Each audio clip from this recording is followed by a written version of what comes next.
Welcome to Amazing Africans, the documentary series that celebrates the continent's most inspiring and innovative individuals. Today, we are shining the spotlight on Zuriel Oduwole, Nigeria's youngest Nobel Prize nominee and an advocate for global education. Let's get to hear her story.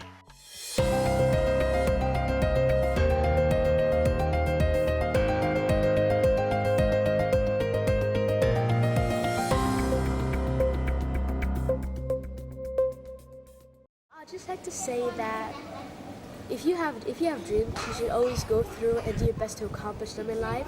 If someone says, "Oh, you can't do this, you're too young," or "You can't do this," you never listen to them. You should just continue on your journey in life and focus on your dreams, so that way you can be successful.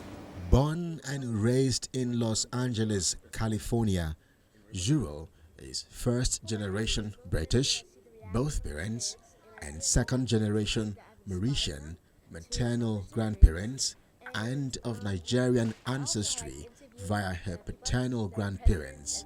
Inspired by her parents and her own experiences, she developed a passion for learning and a desire to make a difference.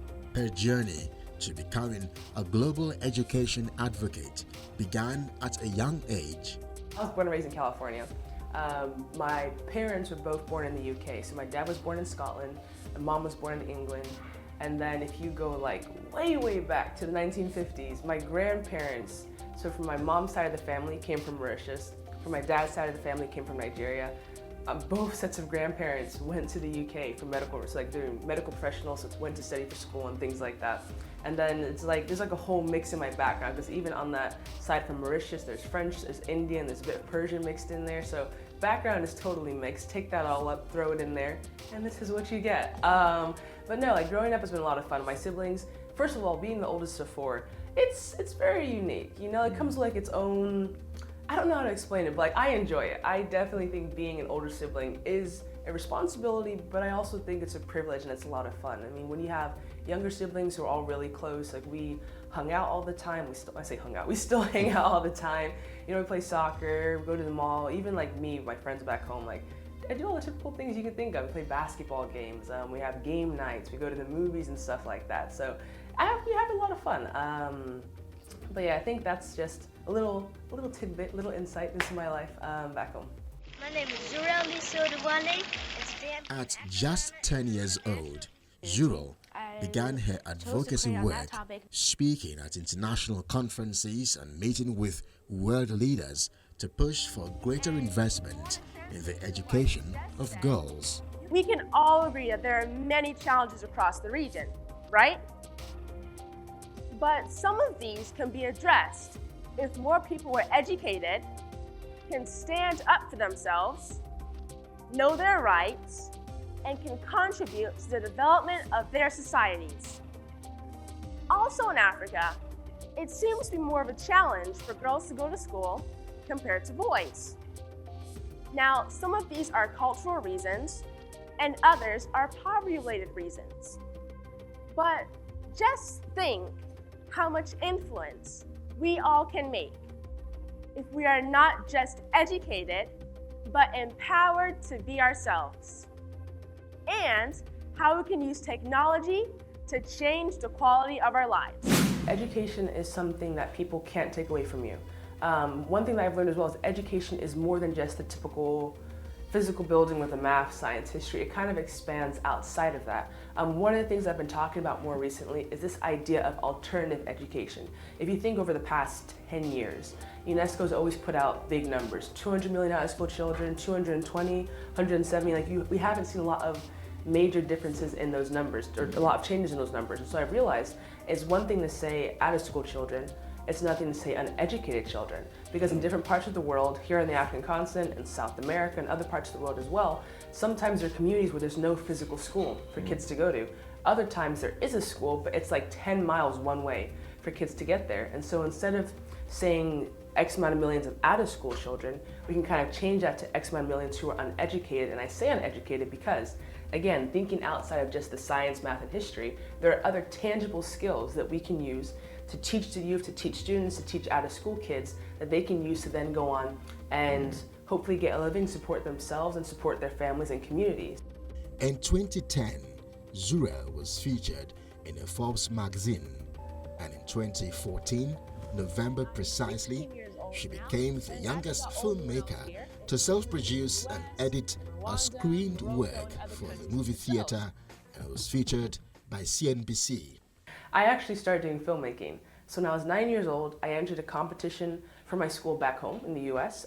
They were basically asking students across the country to create some sort of art medium. I chose documentary to tell a story based on an historical event, and that would be dependent on the topic they would give you for that year. So the year that I entered was revolutions that happened in history. Now, I don't like thinking just outside the box. I like to think way outside the box and be different. And so a lot of my classmates back in the US were doing things on the American Revolution, the Industrial Revolution. I'm pretty sure someone covered the Beatles Revolution, and so different things like that. I just wanted to be different. So kind of got on my laptop, did some research, and I found out that the Ghana Revolution was one of the most successful held on the African continent. So I thought, perfect. It covers the topic well, revolutions in history, and it's also something that's a bit different from my classmates. So I did some research, and eventually I went to Ghana to shoot some scenes for that documentary. And when I was in Ghana for that documentary, I first noticed with my own eyes, like, you know, obviously back home you hear on the news, you see it in magazines, out-of-school children, X amount of hundreds of millions, but it's different to actually see it and see kids my own age, a bit older, maybe a couple who were a bit younger, and they were out on the streets chasing cars, trying to sell things during normal school hours. It'd be 10 in the morning, 12 in the afternoon. And so I realized that this is actually a major problem, and I figured out I wanted to do something about it. Going back to, you know, what my parents instilled in my siblings from really young about, if you see something and you think you can make a difference, then you should do your best. As a filmmaker who was self-taught, I truly believed, honestly, I used Google and YouTube and all that kind of stuff back then. So I thought anyone else with the same opportunity could also become filmmakers. So with my foundation, we started a basic filmmaking workshop where we teach youth simple filmmaking skills, things about lighting, audio, camera angles, and things like that. And so to date, we've taught it now in 8 countries actually. I just got back from Seychelles with the president there. I was doing the film workshop for his students over there, and so we've taught it Seychelles. We've also done it in Mexico, Ethiopia, Cote d'Ivoire, Ghana, I've said Mexico, the US, and also here in Nigeria. And you know, one of the biggest things about this is that you truly see the creativity and innovation amongst these youth. You see what's truly possible. You know, I first started this workshop when I was 13 years old in Namibia. And I went there, taught a group of 25 youth basic filmmaking skills, and 9 months after that first workshop, one of the young women who attended, she reached out to me, and she'd actually made her first feature film. She borrowed some money, borrowed a camera, made her own film, and she got to shop it around to TV networks in the area. And she said it was the skills that she learned in that workshop showed her that it's not an impossible task, right? If you think 40 years ago, the big cameras, the studios, it was a bit harder back then. Now with like phones, tripods and things like that, it's a lot easier. And so being able to teach students like a tangible skill is something that I think is so important. And so when we talk about like how education is so important, it truly is. But it's also to remember that education isn't just the typical subjects. There's also many different ways that we can educate youth. For her more than a decade-long development work, Ms. Oduwole was nominated in January 2025 by 2 U.S. institutions and a senator for the Nobel Peace Prize, making her the youngest Nigerian ever to be nominated and youngest nominee for 2025. In all honesty, I have no idea. Like my family, I think a few days after we heard the news, like we're all sitting around the dinner table and we're asking ourselves the exact same thing, like what could it be, like why, like what could it have been? We talked about my first peace initiative with Guyana, Venezuela. I think this was 2015, so I was 13 years old. I went to New York for UN General Assembly week, and I wanted to meet with President David Granger of Guyana because I heard that his country and Venezuela were on the brink of conflict over disputed oil territory. And so like that was literally my first ever opportunity, my first ever chance of adding my voice to a peace initiative. We talked about that. We talked about 2018. I met with President Felipe Nyusi in Mozambique just to discuss girl marriage. His country at the time, UNESCO said, had one of the highest rates of girl marriage on the African continent. So I went with him to meet with him to talk about, ways to kind of stop that practice, because it was getting in the way of girls being allowed to go to school and get their education. So went to meet with him, and then 15 months after that first meeting, continued conversations, back channel communications, and with the help of a couple other voices, including the First Lady's office. Mozambique formally outlawed girl marriage after 15 months. And so that was another factor that we talked about. The filmmaking workshops, because as an education advocate, I guess the biggest thing is, how do you tie in education with peace? And when kids are allowed to stay in school and get that education, it can lead to less instability. Less instability means less conflict, and so we kind of drew the dots between education and peace that way. The filmmaking workshops could have been part of it. I was invited to Egypt by the president of Egypt, President Abdel Fattah el-Sisi, a few years ago. Just to talk about peace in the region, talk about the importance and power of youth voices. So those are just a couple of things that crossed our mind. In all honesty, it could be one of those, all of those, some of those, none of those. So to answer your question, I have no idea. But again, I'm just so grateful. I'm sure very excited to meet your students today. What's Yeah, the message? always am. You're gonna see, I guess. Next, Zuriel takes me to Madhouse at the University of Lagos, where she will be speaking and inspiring students, an event facilitated by the Sterling One Foundation. I started when I was 9. I was still in school. Didn't have a job, didn't have money. I'm 22, I'm still in school. And so it's this thing where I go back to, how can people believe what they don't see? I'm not gonna say advice is right or wrong. That advice may be based off of not seeing somebody else who's doing the same thing you're trying to do, right? And there is a concept of, how does the world teach us? You go to school, you graduate, you get a job, you do money, and then see what you can do after, right? It's not anyone's fault, right or wrong. That's how we've been taught, how we've been raised. And so I try to be an example of showing you don't have to wait. There's that, that cliche, oh, age is just a number. They say it a lot, right? But no, it's true. I've seen it in the work that I've done that you do not have to wait. And there's a lot of things that you can do to start from now. I know you mentioned you've already started speaking in secondary schools. That's starting something. I would never say stop doing that, because even you can be an example. You never know who you can impact with your story, who you can inspire with your story. So that's the first thing. Definitely don't stop. Keep doing it. Continue your education. Education's important. But please do keep doing the work that you're doing. My first question is, you mentioned something about education being outside the school environment and school settings, right? So I'm a community manager in a setting that educates people outside of the school environment, basically about their personal development and teaching them what the 1% knows that matters and the random people do not know, right? So I'm so excited about meeting you and talking to you, and I have this question for you. Okay. How did you educate yourself outside the schooling environment, aside what your parents were teaching you and all? How were you educating yourself outside the school environment? That's a very good. Actually, I don't think I've ever been asked that question before. You should go into reporting, be a journalist instead. That was a very good question, really good question. So you brought up, first of all, I love the work that you're doing. You said that you were working with an organization who's also doing that alternative education, right? So I want to commend you for that, first of all. That's amazing. Thank you so much. And then you asked about how I educate myself. It goes back to those 24 hours in the day, how we prioritize our time, right? And so it isn't just about prioritizing regular schoolwork, prioritizing extracurriculars, but you can also prioritize your learning. We can choose to say, okay, the 5 hours, Monday to Friday of school, I'll go in, I'll learn, I'll come out, and then my weekend, I'm gonna be out at the beach, I'm gonna be doing all these things in my spare time. Once homework is done, I'm gonna do whatever I wanna do, right? Or we can look and say, okay, now, I'm not saying don't have fun. That's not the message here, but it's to balance it. So have fun sometimes, obviously, but then also figure out what can you be learning. I talked about technology, right? In today's day and age, Google, YouTube, you can learn coding, right? You can learn how to start a nonprofit. You can learn how to do a startup company. So there's so much information out there that if you want to look for it and you choose to look for it, you will find ways to educate yourself. So for me, growing up, that was part of what I did.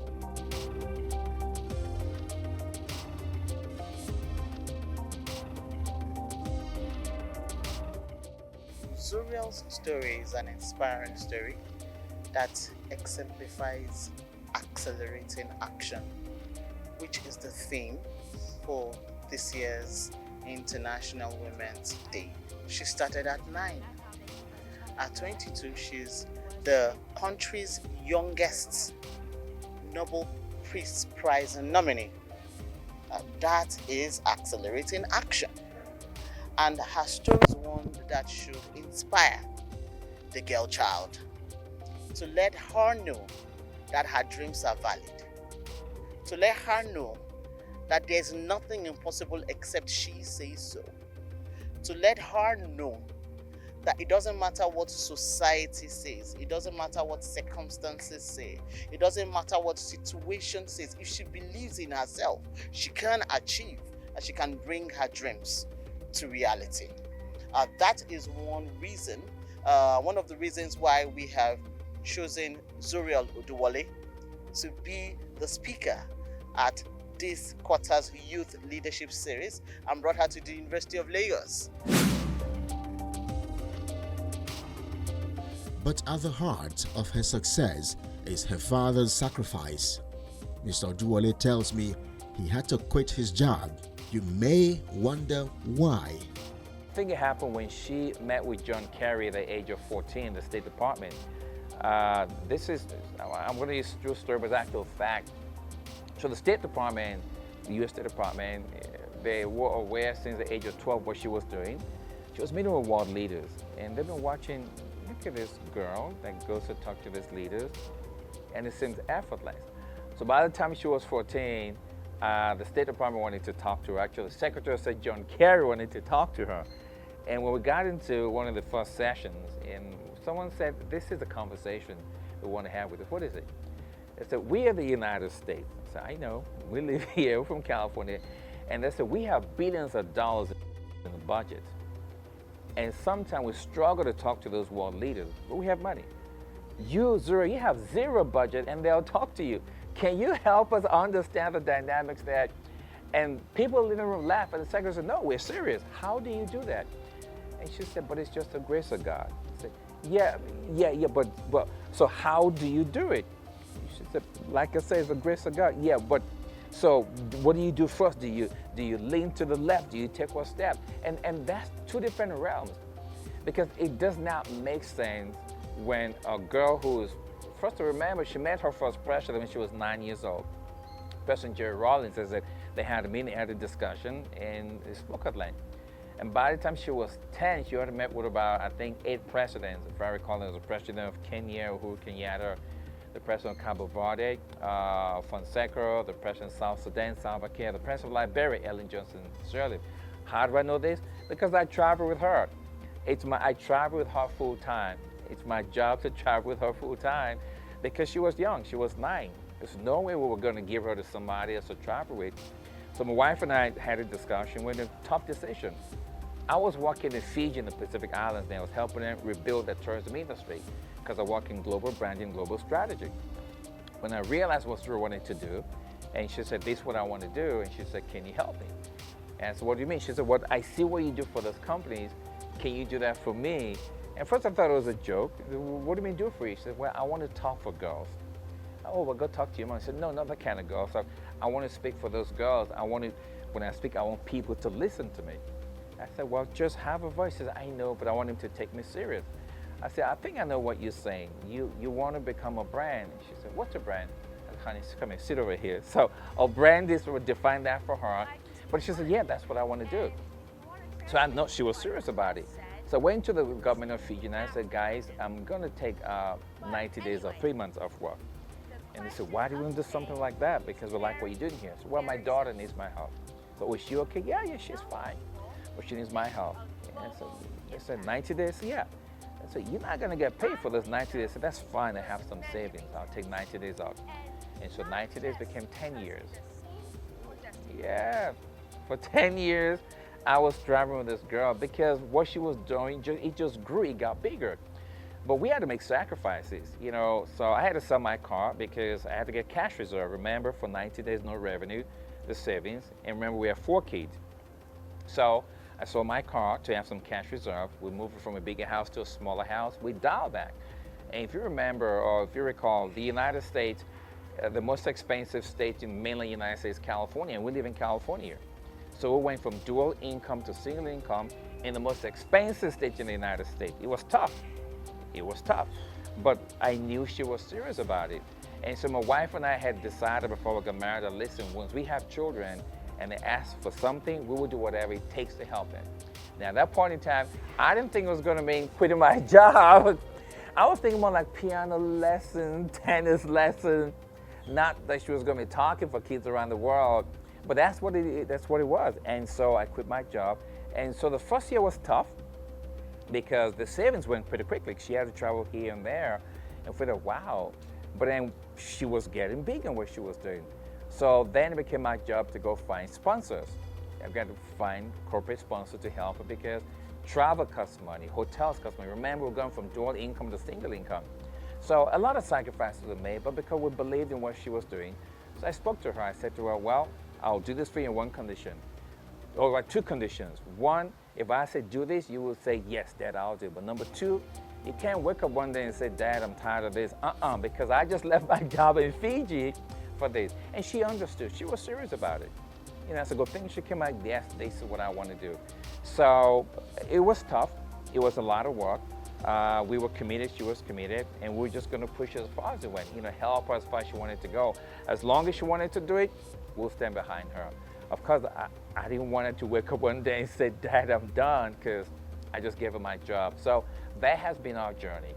You know, Mr. Oduwole has been friends with politician and businessman who is the co-founder and former group executive director of Sahara Group, Pastor Tonya Cole. While extolling Zuriel's qualities, Pastor Tonya Cole also emphasizes that parenting is pivotal. Zuriel is just an amazing child. You know, from the age of 9, focusing and discovering purpose and then pursuing it consistently up until where we have seen her achieve now, to be a Nobel Peace Prize awardee. It's just incredible. And you just know that she has only begun. This is not the end of the journey. It's incredible what you can do. So, I'm just deeply proud. One of the foundations that you would always see in this kind of growth is the foundation based on God. So do you have godly principles?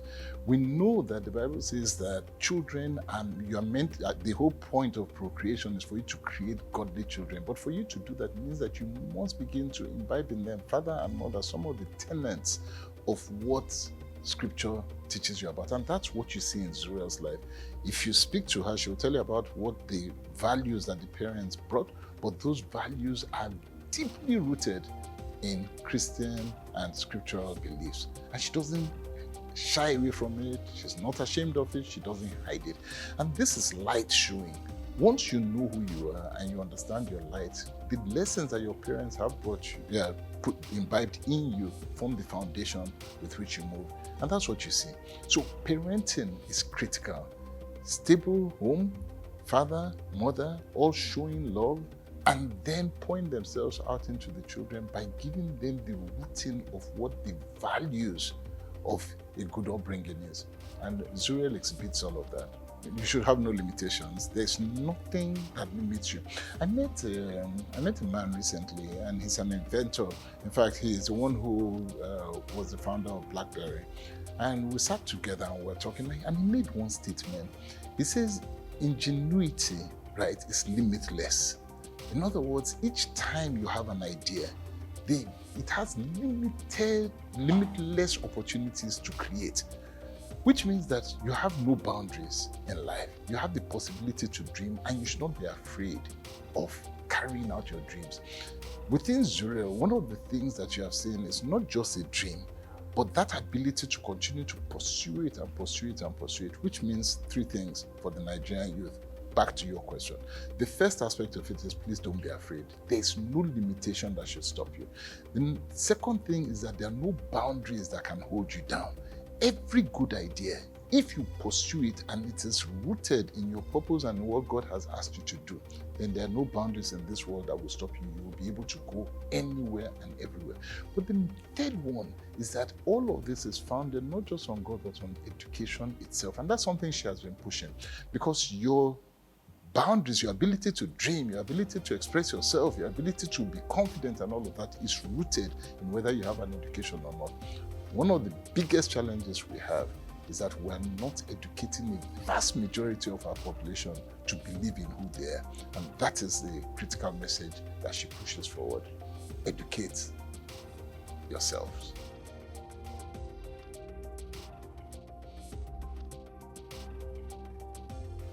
When I was 10 years old, I met with President Ellen Johnson Sirleaf of Liberia, and she said something very profound. She said, if your dreams don't scare you, then they're not big enough. Now, at the time I'd met her, I'd sat down with, I think, 8 or 9 heads of state. So you can imagine 10 years old, I was like, 8 or 9 presidents, I'm doing well. When she said that, I was like, no, I have to do even better. And so it's just truly, it's having big dreams. You know, one thing whenever I speak to students in schools, I always tell them is it doesn't cost to have a dream. You can sit here, I can sit here, everyone who's sitting here, we can all sit here and we can dream, right? It doesn't cost us anything. And so I think having the audacity to do means dreaming big dreams, but also acting on those dreams. There's something that my mom actually sent the quote to me like 3 days ago, so it's perfect timing. And the quote was basically, time is the only currency we spend where we never know the balance. And so having the audacity to do is to have those dreams, but also to make sure we're acting on them. So we're using our time here on earth as best as we can.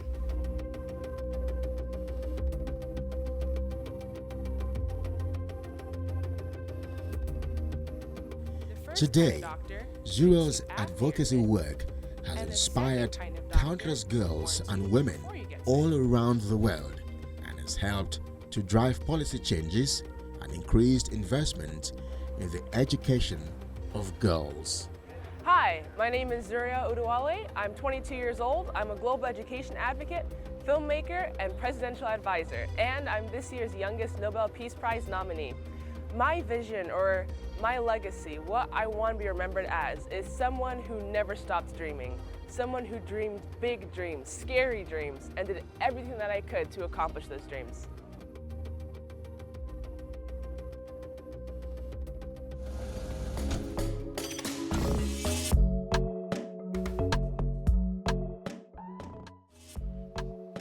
Well, Zuriel Oduwole is truly an amazing African who is inspiring a generation of young people to become global leaders and change makers. And her inspiring and captivating story does it for us on this edition of the program. But you can share your views and interact with us on all our social media platforms. I am Kelly Egiga, and I'll see you again next time. Bye.